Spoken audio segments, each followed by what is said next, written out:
Welcome to the last breakfast. Please enjoy the video. In this video, I will show you how to make delicious stir-fry Indomie. First, let's gather our essential ingredients. You will need 1 packet of Indomie my goreng noodles, of course.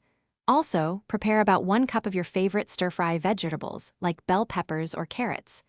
Don't forget your protein. 4 ounces of chicken, shrimp, or tofu works wonderfully. Finally, have 1 tablespoon of cooking oil ready for the pan. Now, let's get those noodles perfectly cooked. Start by boiling 2 cups of water in a small pot. Once it's at a rolling boil, add your Indomie noodles. Cook them for exactly 3 minutes. This ensures they are tender but still have a slight bite. After cooking, drain the noodles thoroughly, but remember to reserve about 2 tablespoons of that noodle water for later. With our noodles ready, it's time to build the stir-fry's incredible flavor. Heat 1 tablespoon of cooking oil in a large pan or wok over medium-high heat. Add your chosen protein and cook it until nicely browned, which usually takes about 3 to 5 minutes. Next, stir in your prepared vegetables and cook them for another 2 minutes until slightly tender crisp.